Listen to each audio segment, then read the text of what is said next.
There's a specific kind of rage that doesn't burn hot. It freezes. That's where I was at 2:13 a.m., sitting in the dark kitchen with my laptop open, staring at the transfers from our joint account to E-Logistics Solutions. 8 months of an affair, 6 months of payments. The timeline didn't match, which meant one thing. The money wasn't about romance, it was about something else. And when I leaned back in my chair and let my mind run through the past year of my life, a memory surfaced. Clear, sharp, dangerous. 6 months ago, Ethan had asked me for help. We were at this same kitchen table. Laura was upstairs on a late client call. Ethan had come over with takeout and a bottle of whiskey.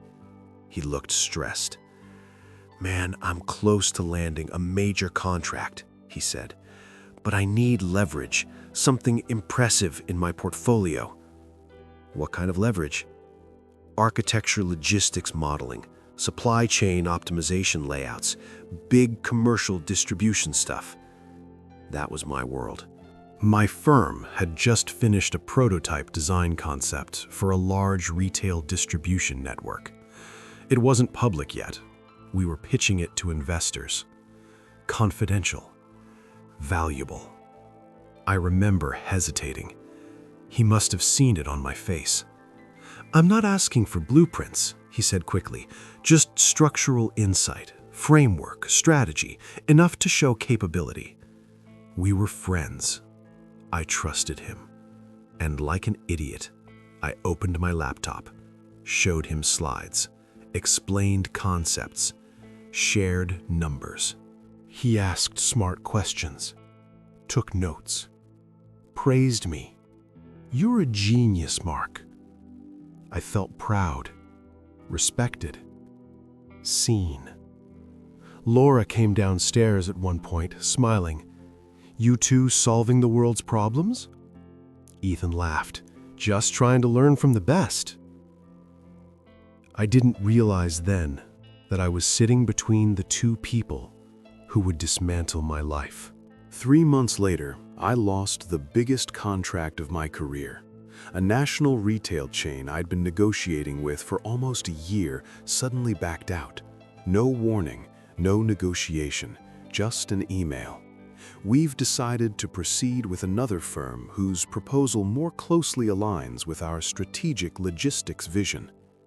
Strategic logistics vision. My words, my phrasing.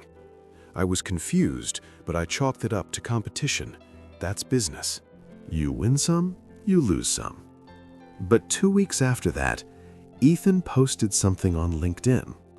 Excited to announce that E-Logistics Solutions has secured a groundbreaking distribution contract with a major national retailer. My stomach dropped. The retailer's name wasn't public yet, but I knew. I knew. And I did nothing, because at the time, I still believed in coincidence. Back in the kitchen, staring at those bank transfers, the pieces locked into place.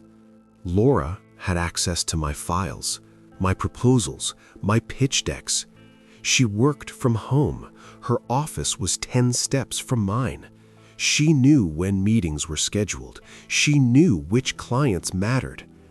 And Ethan? He had the ambition, the startup, the hunger.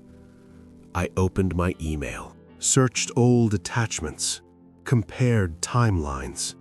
Every major document update had been followed by a transfer from our account to his company within 2 weeks. Consulting, equipment, lies. My wife wasn't just cheating on me. She was feeding my intellectual property to her lover and paying him. Or maybe he was paying her. Why? If she loved him, if she planned to leave me, why risk something criminal? Affairs are emotional.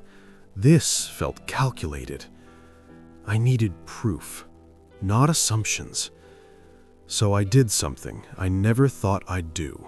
I hired a forensic accountant, quietly, discreetly, through a contact who owed me a favor. I didn't tell Laura. I didn't confront Ethan. I smiled. I played along. And I waited. For 2 weeks, I lived inside my own humiliation. Laura kissed me goodbye in the mornings. Ethan texted me memes.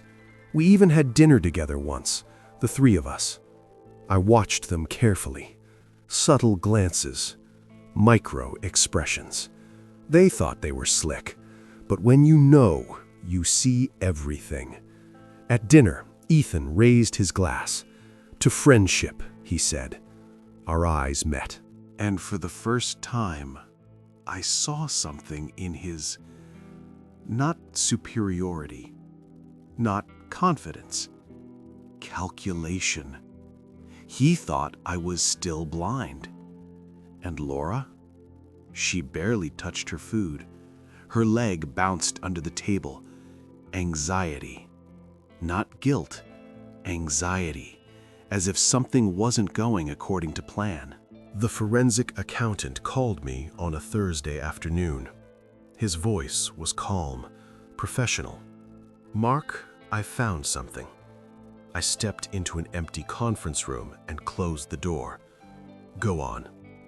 "The transfers from your joint account to E-Logistics Solutions are only part of it." My grip tightened on the phone. "There are incoming transfers too." "Incoming?" "Yes, from E-Logistics Solutions to a separate account." "What separate account?" Silence. Then, "An account under your wife's maiden name." The room tilted. "She has another account?" "Yes. Opened 7 months ago. 7 months. Right after I showed Ethan my proprietary modeling system." "How much?" I asked. "Total incoming transfers over 6 months, approximately $184,000. The number hit like a sledgehammer. $184,000. Not gifts, not dinner money. Payment. She wasn't funding him. He was paying her. I hung up and just stood there. There's something uniquely emasculating about realizing your wife didn't betray you for passion. She did it for profit. I wasn't replaced by a better man. I was exploited by two partners in a business arrangement.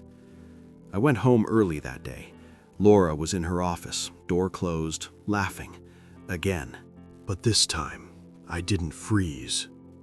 I opened the door without knocking. She looked up, startled. "Mark?" "Who's paying you?" Her face drained of color. "What?" "How much is he paying you?" Silence. And in that silence, everything collapsed. I stepped closer. $184,000, I said quietly. "That's your price?" Her lips trembled. "It's not what you think." The oldest lie in history. "Then explain it." She stood up, her hands shaking. "You were drowning, Mark. I was building a company. You were obsessed. You barely saw me. So you sold my work?" Tears welled in her eyes. "You don't understand." "No," I said coldly. "Help me understand." And then she whispered something that made my blood run cold. "It wasn't my idea." Of course it wasn't. "Whose idea was it?" I asked. She hesitated, and for the first time since this nightmare began, I saw something real in her expression. Not fear of being caught, fear of someone else. "It was Ethan's," she said, "but not just his." "What does that mean?" She shook her head. "You're not seeing the full picture. Then show me." She wiped her tears. There's someone else involved. The words echoed in my skull. Someone else. I thought the humiliation had peaked. It hadn't, because what she told me next changed everything. There's someone funding Ethan, she whispered. Someone powerful. Who? She looked at me, and for the first time in 8 months, she looked guilty, not scared, guilty. Your biggest competitor. The one who beat me for the national retail contract. The one who suddenly mirrored my entire logistics strategy.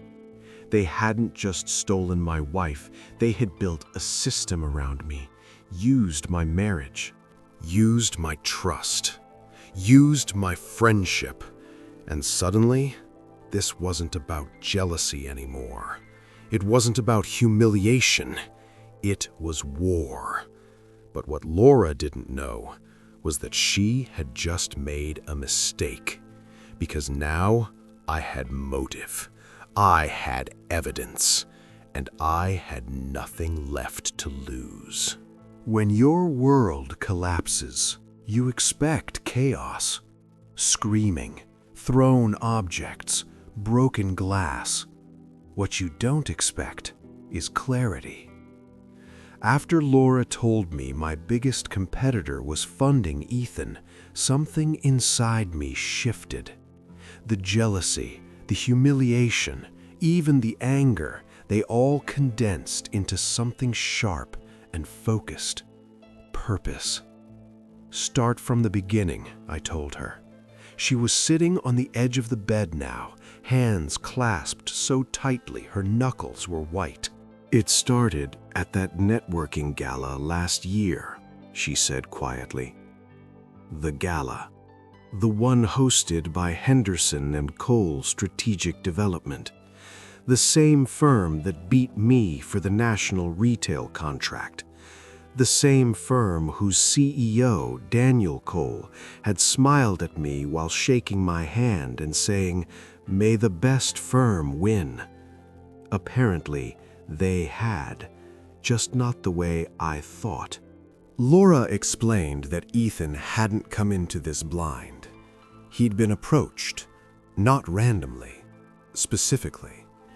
Daniel Cole had known about my proposal, known it was innovative, known it would change the distribution landscape, and instead of outbidding me, he decided to extract it through proximity, through friendship, through marriage. You're saying they targeted me? I asked. Laura nodded, tears slipping down her face. Ethan was already trying to grow his company. Cole offered him funding, but he wanted leverage, something proprietary. And Ethan thought of me. She didn't answer. She didn't have to. According to Laura, Ethan hadn't told her at first. The affair began before the business scheme. That part was real, which somehow made it worse. It wasn't supposed to go this far, she whispered. At first, it was just emotional. Emotional, a word that felt like acid. He made me feel seen, she continued. You were always working, always stressed. Ethan listened.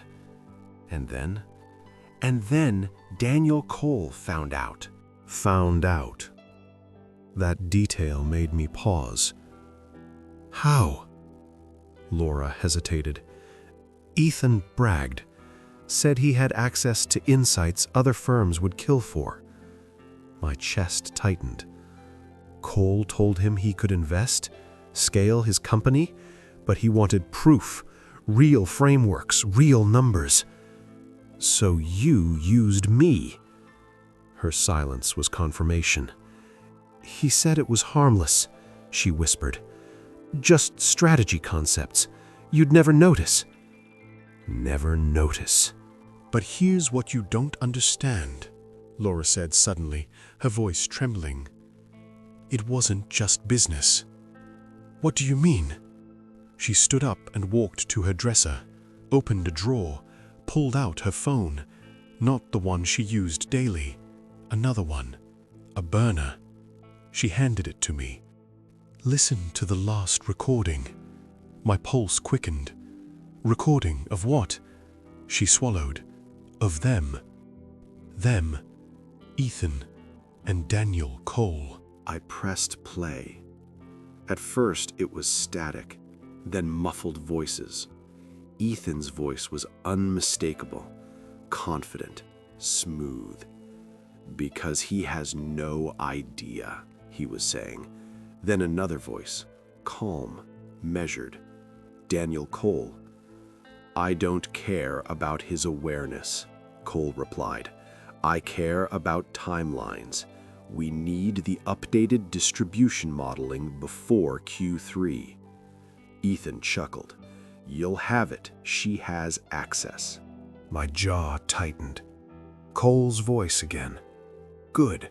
And once the next phase is secured, you know what to do. A pause. Then Ethan said something that made my stomach drop. Yeah, once it's done, we cut her loose. The air left my lungs. Laura made a broken sound beside me. Cole continued. No loose ends. If she talks, your funding disappears. Understand? Silence. Then Ethan. She won't talk. The recording ended. I stood there, phone in hand, heart pounding. He wasn't in love with her. He was using her, just like he used me, and she knew it. I found that 2 weeks ago, Laura whispered. He left the phone in his car when he came over. I recorded it. You were still seeing him. I needed proof. Or you needed reassurance. She flinched. I was scared. Of what? Of what they'd do if I backed out. Now that was interesting. Did they threaten you? She hesitated. Not good. Laura, yes. My blood ran cold.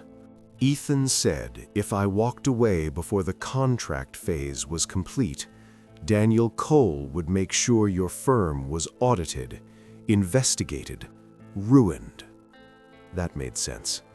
Big firms have influence. They play dirty. But this was beyond dirty. This was surgical. And you believed him? He showed me emails, draft complaints, anonymous tips ready to be sent. I stared at her. You could have told me. I thought I could handle it, she said, voice cracking. I thought I could control Ethan, get the money, protect you, then disappear. Protect me? By sleeping with my friend, selling my work, and accepting $184,000? The logic was twisted, but fear makes people stupid. I sat down heavily. So let me understand this. My wife had an affair. That affair evolved into corporate espionage. She was being paid, threatened, manipulated, and I was the only one unaware. But here's what kept circling in my head. If she had that recording 2 weeks ago, why was she still transferring files? Why was the money still moving? I looked at her. How deep are you in? Her eyes dropped. Phase 2. What's phase 2? She hesitated, then whispered. Your newest project, the international expansion model. The one I hadn't even presented yet. The one that could triple my company's valuation. I felt something inside me snap into focus. For months, I had been reacting. Jealous, humiliated, small. But now I had leverage, evidence, a recording of Daniel Cole discussing coercion, proof of financial transactions, proof of intellectual property theft, and most importantly, they thought I still didn't know. I stood up. Laura looked at me, uncertain. What are you going to do? She asked. I met her eyes. 74. And for the first time in weeks, my voice was steady. I'm going to let them think they've already won. Her face shifted. Confusion, fear, hope. You're not leaving? She asked softly. I didn't answer that, because leaving was no longer the priority. Winning was. Before going to bed, I turned to her. One more question. She looked fragile. Did you ever love him? Silence. Then, I loved how he made me feel. Not the same thing. And now, her voice broke.